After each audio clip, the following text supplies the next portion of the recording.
Señores, gracias por continuar con nosotros aquí en Doble Cara en este sábado 14 de marzo, preludio de estas elecciones. Y como no se puede hablar de elecciones, pero no porque no se puede hablar de elecciones ni de campaña política. Este era un tema que estaba pendiente hace mucho tiempo, que el doctor, pues, por la agenda que tiene, no había podido estar aquí. El doctor Alfredo Polanco del Orbe, él es nefrólogo, tiene otras especialidades que incursiona en ella, pero su pasión es la nefrología. Doctor, gracias por poder sacar ese momento de conversar con nosotros. Bueno, por fin tenemos este tiempo que yo también esperaba, Claro. ya que uno de los canales de más audiencia, aquí hay muchas personas que están ávidas de saber informaciones sobre las enfermedades renales, pues aquí van a tener esa oportunidad Lo va a de ver el país, adquirir doctor. esos conocimientos. Exacto. Claro. Y el mundo. Ambiori Rosario. Bienvenido, doctor, a este tu espacio. Y nada, hablemos de un tema tan complicado como son las enfermedades renales. Se tiene por costumbre que cuando un paciente es crónico, problema del riñón crónico, pues ese paciente prácticamente tiene una condena de muerte. Dígame usted, despéjeme esa duda, bien, porque qué siempre, importante. perdóneme doctor, porque siempre se dice que lo están dializando y ya cuando lo están dializando es porque ya es el camino, el viacrucis a la muerte. Es importante que sepan que la enfermedad renal crónica no es un indicio de muerte. Aproximadamente 85 millones de pacientes en todo el mundo padecen de insuficiencia renal crónica. Oye, te estoy hablando de 85 millones. Mucha gente. Por ejemplo, este jueves se conmemoró el Día Mundial o Internacional del Riñón y toda esta semana que concluye hoy se está conmemorando con el objetivo de concientizar a la población sobre lo que son las enfermedades del riñón, sobre los estragos que provoca, sobre todo en la familia, cuando a un paciente se le diagnostica con una enfermedad renal crónica. Las estadísticas mundiales cada día aumentan los casos. Por ejemplo, un 10% de la población mundial padece de algún grado de insuficiencia renal y por eso hablamos de los 85 millones de personas que en todo el mundo padecen de enfermedad renal crónica. No es cierto que un paciente que se le diagnostique insuficiencia renal crónica está condenado a morir. Porque, por ejemplo, hay muchas alternativas. Tenemos lo que es el riñón artificial, la terapia de diálisis, que puede ser hemodiálisis y diálisis peritoneal. Por ejemplo, en nuestro país tenemos pacientes que tienen 20 años en terapia de diálisis, de hemodiálisis. Hay pacientes que duraron 15 años trasplantados, 20 años trasplantados y volvieron a diálisis y tienen 5 años en diálisis. O sea, son 25 años que O tienen. sea, después de haberse hecho un Claro, trasplante sí, de después de riñón. haberse, por ejemplo, después de haber estado 1 o 2 o 3 años en diálisis, se hace un trasplante. Duraron 15 años o 17. Tengo una paciente que duró 17 años, después de eso hizo un rechazo y tiene 5 años más en diálisis. O sea, si nosotros sumamos, son alrededor de 23 años que tiene esa paciente con insuficiencia renal crónica y está viva y quiere seguir viva. O sea, que no es una condena de muerte, pues cualquiera quisiera, después que le diagnostican insuficiencia renal crónica, durar, que te digan, pero mira, a los 50 años y tú puedes llegar a los 73 años. Claro que es un éxito. Ahora, ¿qué ocurre? En nuestro país, la diálisis, la terapia de sustitución renal, pues se ha satanizado. Cuando a un paciente le mencionan que va a ir a diálisis, sobre todo los familiares, algunos médicos por desconocimiento, creen que ese paciente está condenado, ya que se llevó una cruz. Y no es así. ¿Qué trae como consecuencia eso? Que muchos pacientes rechacen la terapia de diálisis. Y como rechazan la diálisis, cuando ya los familiares lo llevan, que está agonizando, lo llevan al centro de salud, ¿qué ocurre? Que ese paciente fallece a los pocos días. Y entonces ahí dicen los familiares, yo te dije que si lo dializaba se iba a morir. Lo mató la diálisis. Sí. Entonces por eso nosotros tenemos esa lucha constante con familiares de pacientes, con el paciente y con muchos médicos. ¿Por qué con muchos médicos? Porque nosotros tenemos que aplicar primero lo que es atención primaria o prevención primaria. ¿Qué es prevención primaria? Y nosotros insistimos mucho en esta semana del riñón, es buscar todo lo que son los factores de riesgo para una enfermedad renal crónica. Ir a las escuelas, hacerle examen de orina a esos adolescentes, porque un niño y un adolescente puede estar en riesgo de padecer de una enfermedad renal crónica. Por ejemplo, ahora mismo yo tengo a un paciente ingresado de 14 años Wow. que tiene 268 libras. Wow. Entonces, ¿qué implica eso? Un paciente con Con una 14 obesidad años. mórbida, un riñón que está capacitado para filtrar, para eliminar tóxicos de un paciente de 120 libras, está duplicando su función. Entonces, 14 años. A los 28 años, ¿cuántas libras tendrá ese paciente? A los 28 años, ¿cuánto habrá trabajado esos riñones para eliminar los tóxicos?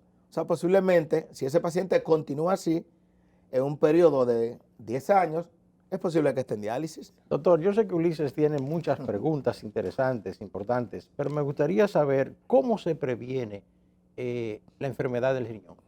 Lo primero es, como hablamos ahorita de prevención primaria, que es detectando los factores de riesgo. Ya vimos un paciente con prediabetes o un paciente diabético, ya eso es prevención secundaria. El paciente diabético, que es el paciente número 1 que va a llegar a diálisis. 40% de todos los pacientes que están en diálisis es por la diabetes. Pero una causa bastante importante es el descontrol metabólico. Por ejemplo, la diabetes no da síntomas. Yo puedo ser diabético ahora y si tengo 5 años que no voy al médico, puedo haber tenido 5 años siendo diabético sin darme cuenta. Ahora de repente el paciente comienza a presentar poliuria, polidipsia, polifagia. El paciente está comiendo mucho, está perdiendo peso. Me llevan al médico, 500 de glicemia. Me diagnosticaron hoy la diabetes. ¿Cuántos años tenía siendo diabético? 5 o 6. Sí. Puede durar hasta 10 años usted siendo diabético sin saberlo. En esos 10 años, esa diabetes ha provocado catástrofes en los riñones. Ya el paciente tiene albúmina. Cuando tiene albúmina o albuminuria, es un paciente que ya de seguro, casi seguro, va a llegar a diálisis. Entonces tenemos como número 1 la diabetes.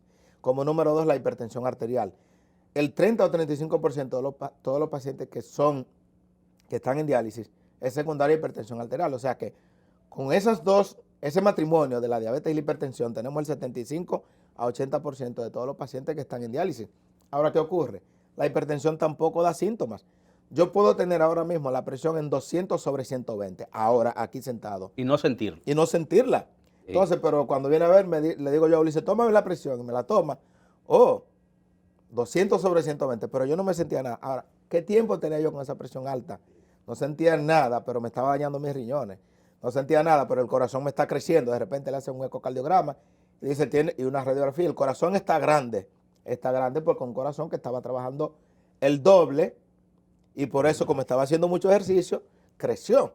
Entonces ahí viene la cardiomegalia, viene la insuficiencia cardíaca. Y es por eso que nosotros insistimos en que si a usted le indicaron sus medicamentos para la presión o para la diabetes, úselo. Y así usted va a evitar o posiblemente enlentecer la progresión hacia una insuficiencia renal crónica. Por ejemplo, mira, hay datos estadísticos. Estábamos revisando los datos de España. Tú sabes que España es el país del mundo donde más trasplantes se hacen por millón de habitantes. O sea, en España hay 61,000 pacientes con insuficiencia renal crónica. Y adivina qué, 53% de todos esos pacientes están trasplantados. O sea, wow, hay más de 30,000 pacientes en España trasplantados. Entonces, el trasplante es la opción más adecuada para un paciente con insuficiencia renal crónica. O sea, España tiene 1.300 pacientes con insuficiencia renal crónica, estadio 5, por cada millón de habitantes. Entonces, es mucho. Si no, sí, pero, ok, extrapólalo a la República Dominicana. Tenemos 10 millones de habitantes. Si nosotros decimos que tenemos 1.300 pacientes, que es la prevalencia con insuficiencia renal crónica por millón de habitantes, se supone que deberíamos tener 13,000 pacientes recibiendo diálisis o trasplantados. ¿Y qué sucede? Que en nuestras estadísticas tenemos aproximadamente 4,000 pacientes en hemodiálisis, tenemos alrededor de 900 pacientes en diálisis peritoneal y trasplantados no tenemos las estadísticas. O sea, calculamos que tenemos algunos 6,000 pacientes. Y esos 7,000, ¿qué falta? ¿Quién los asiste? ¿Dónde está? No, ¿dónde están? Sí. ¿Dónde están? No están ni siquiera ubicados. Entonces te voy a decir algo importante. A veces, y es un dato que hay que tomar mucho en cuenta, si tú vas en enero a una unidad de diálisis X, tiene esa unidad de diálisis 50 pacientes, tú cuentas 50 pacientes, por nombre y apellido, ve en el mes de diciembre y tú ves que hay 53 o 54 pacientes, tú lo cuentas con nombre y apellido y tú que fuiste en enero, vuelve en diciembre y tú dices, pero mira, no hay, la mortalidad es escasa, no se murió nadie. Es mínima. Ahora, busque el nombre de esos pacientes que estaban en enero y busque el nombre de esos pacientes que están ahora en diciembre. No son... A ver si son los mismos. Bien. ¿Qué quiero decir con eso? Que se fueron aquellos.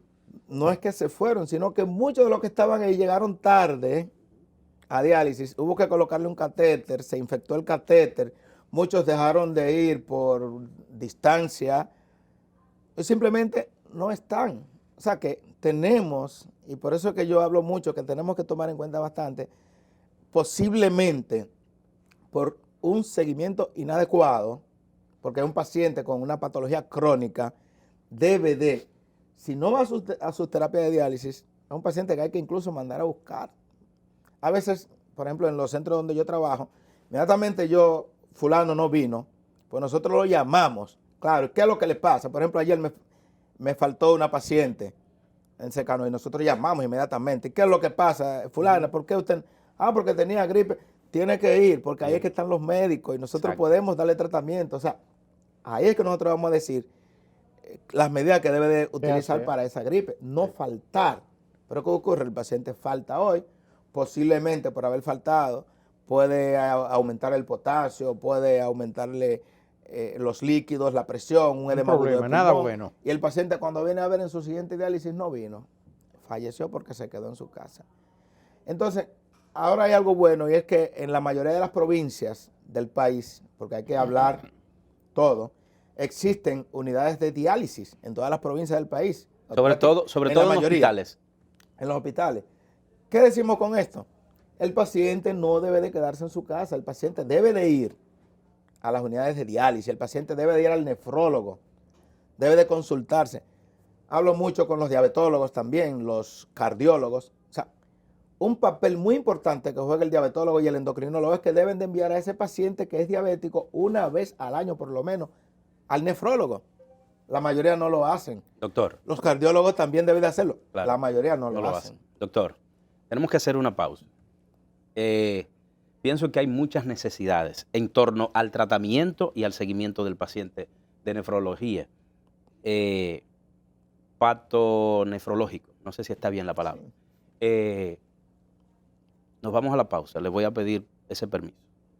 Luego de ella, quiero que hablemos justamente de la posibilidad de crear el observatorio de nefrología o del riñón en la República Dominicana, donde se establezcan estadísticas, casos, investigaciones y todo eso. Y luego también para que hablemos de la donación del riñón en la República Dominicana. ¿Le parece? Excelente. Nos vamos a la pausa, regresamos de inmediato.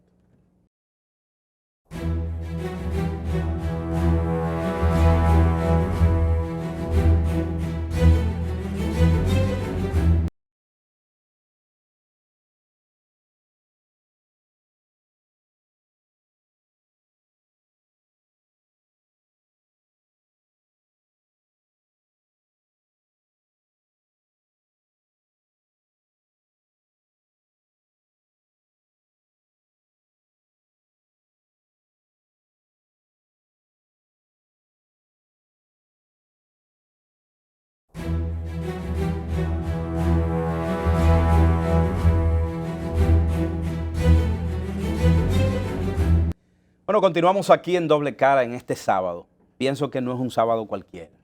El doctor Alfredo Polanco pues ha estado orientándonos sobre la realidad de los pacientes de riñón en la República Dominicana. Doctor, quedó en el tintero la pregunta de la necesidad de crear el Observatorio del Riñón en la República Dominicana y la posibilidad también de crear un banco para quizás el observatorio sea parte de eso, o eso sea parte del observatorio, crear un banco de donantes del riñón, tantos jóvenes que mueren en accidentes, por ejemplo. Sí, doctor. es importante este dato. Por ejemplo, es la 11ª causa de muerte, la insuficiencia renal crónica, pero en el 2040, según la Organización Mundial de la Salud, si seguimos como vamos, será la 5ª causa. Eso es en el mundo. En el mundo, de muerte prematura. Okay. O sea, un paciente con insuficiencia renal crónica, a veces no me gusta mencionar las estadísticas porque muchos pacientes me preguntan, doctor, ¿y cuánto dura un paciente con insuficiencia renal crónica? Hay estadísticas que lamentablemente dan escalofrío, Sí, pero simplemente les recomendamos al paciente que debe de asistir a su terapia de diálisis, que el paciente debe de llevarse de su nefrólogo, porque de lo contrario, hay pacientes que se quedan por su casa y fallecen. Pero usted acaba de decir que no es una sentencia de muerte. No es una sentencia de muerte, pero el paciente debe de ir paso a paso con lo que le recomienda su médico nefrólogo. Por ejemplo, nosotros hemos tenido muchos pacientes que se desvían de lo que es el nefrólogo y utilizan algunas de que terapia de quelación, terapia de esto, terapia de lo otro. Y lamentablemente nosotros hemos visto cómo esos pacientes fallecen. A veces utilizan alguna medicina alternativa, naturista, etcétera, dejan de ir a sus diálisis y en poco tiempo el paciente fallece. O sea, tengo que decirle algo, cuando un paciente tiene insuficiencia renal crónica, que dicen los pacientes, se me secaron los riñones, que ya esos riñones están pequeños, esos riñones no son como una esponja que vuelven y Ya no hay forma. se regeneran, no hay forma, no hay forma. Ya ese paciente tiene obligatoriamente que recibir terapia de diálisis y prepararse para que para un trasplante, que es lo ideal, es la terapia adecuada. Como usted dijo ahorita, un observatorio sería adecuado de que se le diera seguimiento estricto por nombre y apellido a ese paciente. Le hago la invitación para que la cree. Y que mes por mes se haga una evaluación de esa cantidad de pacientes con nombre, apellido y cédula para nosotros ver dónde están esos pacientes y si siguen a donde deben de estar en cada unidad de diálisis. Y es fácil porque ahora tenemos la informática, pues simplemente ahora con un clip tú puedes buscar todo, la cantidad de nombres, cédula, etcétera, del paciente y así darnos cuenta de cómo vamos. Pero además, doctor, Porque lamentablemente el no vamos bien. El hecho que desde el Estado se procure un seguimiento y que a los mismos profesionales de la nefrología haya como una asistencia de una preparación continua. Sí. Porque eso hace falta, que el médico, por ejemplo, en el caso de usted, ha dispuesto de recursos propios para seguir formándose, pero que desde el Estado no se ve eso. O sea, el Estado no invierte en la formación de sus profesionales en ese sentido. No, y es importante, y voy a hacer una parte, o sea, que se le dé seguimiento no solamente a los pacientes que están a nivel del sector público, Exacto. porque la salud, el Estado debe de garantizar la salud a la población. Exacto. O sea, darle seguimiento incluso a los pacientes que están en las clínicas privadas, en sentido general, es bastante importante. Y algo que preguntaste sobre el trasplante, eso es bastante importante. La donación de órganos. La donación de órganos aquí está por el suelo. Aquí, ¿A por qué se ejemplo, debe, que doctor? fallecen tantos pacientes por trauma craneoencefálico, muerte cerebral. O sea, aquí en las unidades de intensivos, prácticamente todos los días tenemos un joven que lamentablemente falleció por trauma, accidente de tránsito. ¿Y a dónde van esos órganos? A la tumba, se van a podrir. Sin embargo, con un solo paciente, que no queremos que nadie fallezca por trauma ni por nada, pero son 2 órganos llamados riñones que podemos tener. Un órgano llamado hígado, un órgano llamado páncreas cuando se haga trasplante de páncreas, un corazón, o sea, podemos tener diferentes órganos, tenemos 2 córneas, pero ¿qué sucede? Que siempre el familiar, en la mayoría de los casos, se niega, porque tenemos tabúes que debemos nosotros, los mismos médicos, ir desmontando eso. O sea, cuando un paciente familiar de uno fallece, yo quisiera que esos órganos sigan viviendo en un paciente que está ahora dializándose, que tiene 10 años en diálisis y que quiere trasplantarse. Claro. Pero lamentablemente se van a la tumba. O sea, que nosotros también tenemos que hacer campañas estimulando a la población a la donación de órganos. O sea, un paciente trasplantado ya es un paciente que le cambia el estilo de vida. Ya es un paciente que puede reintegrarse a la sociedad, pero lamentablemente esos pacientes, por ejemplo, yo tengo un paciente que es gemelo de otro en un centro de salud, los 2 están en diálisis, uno en un centro y otro en otro, son gemelos, entonces ellos quieren encontrar trasplante, tienen 5 años en diálisis, uno tiene 8, otro tiene 5, pero lamentablemente no tenemos esos órganos que deberíamos tenerlo.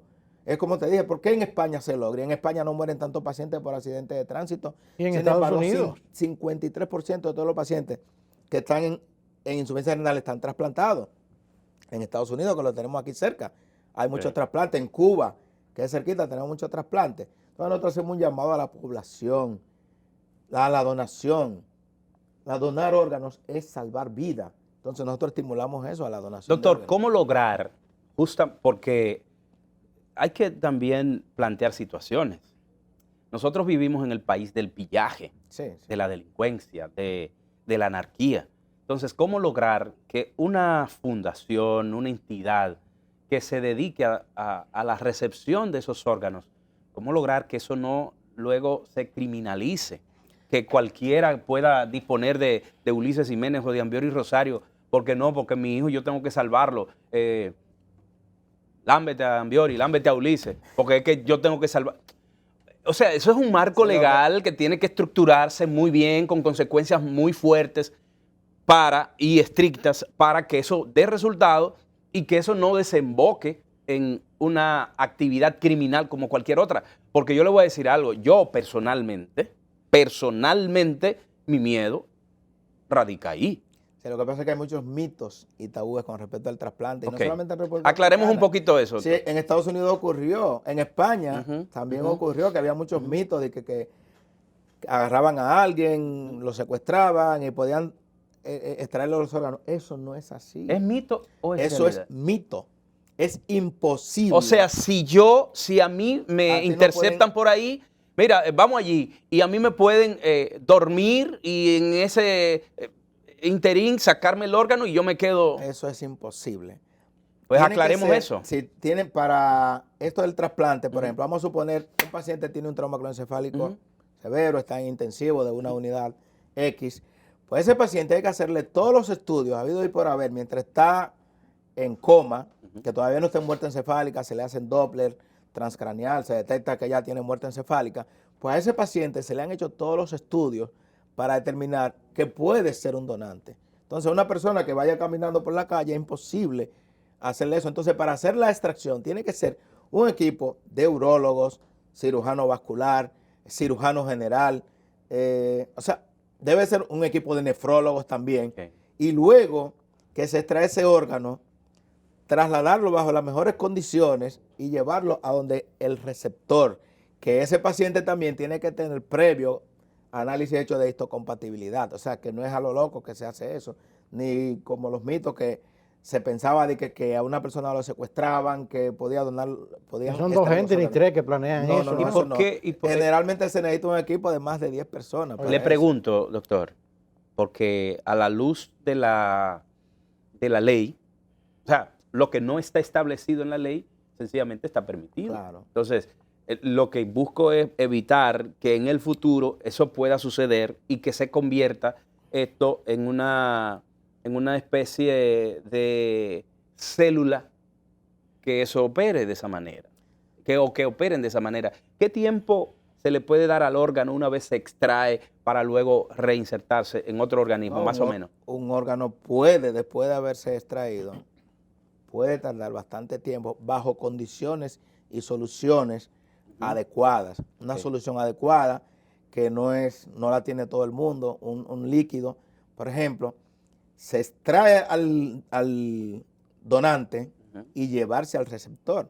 O sea, Ok. un órgano como el riñón, por ejemplo, puede durar hasta cerca de 24 horas, pero que bajo condiciones específicas Ok. y temperatura específica. O sea, eso no es así, así por así como se Entiendo. dice. Pero han habido siempre esos mitos en España, en todas las partes del mundo donde se hace trasplante. Bien. Doctor, el coronavirus. Usted es un especialista, un alto profesional de la medicina. ¿Usted favorece que el gobierno decrete cuarentena en la República Dominicana para evitar, como medida de prevención, para evitar que el coronavirus invada la República Dominicana? Bueno, cuarentena completa no estoy de acuerdo. Como que se aísle completamente a República Dominicana es algo muy controvertido, sí, pero cerrar nuestro país completamente sería algo muy difícil. Ahora, con respecto a nuestra frontera del vecino país de Haití, sí. Los ¿Por aeropuertos. qué? Porque ahí no hay pocos controles, por ejemplo, y yo sé que posiblemente yo no tenga los controles que nosotros tenemos, que hasta ahora se han hecho de manera adecuada, entonces ahí sí. Y de los países, porque se sabe cuáles son los países donde hay más brotes, claro que sí, que deberíamos tener restricciones con esos China, países. Italia, Claro. España. O sea, en los aeropuertos. Estados En los Unidos. aeropuertos, porque los principales controles deben de tenerse es en los puertos y aeropuertos.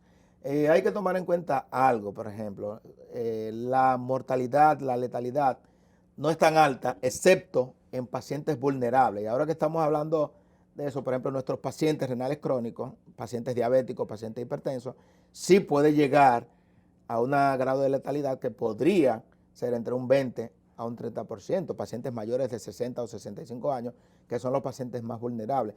Todavía hasta creo que no he visto ningún niño que haya fallecido, pero en una población general la mortalidad es de alrededor de un 3%. O sea que es mucho menos que el MERS. Lo que pasa es que es un virus bastante contagioso. En República Dominicana tenemos poca educación. Por ejemplo, usted ve que las personas le estornudan encima a otro, se agarran las secreciones con las manos, se limpian de cualquier superficie, y ahí sí tenemos que tener bastante cuidado. La mejor medida preventiva es el lavado de manos. Ahora, muchas personas ni siquiera saben lavarse las manos.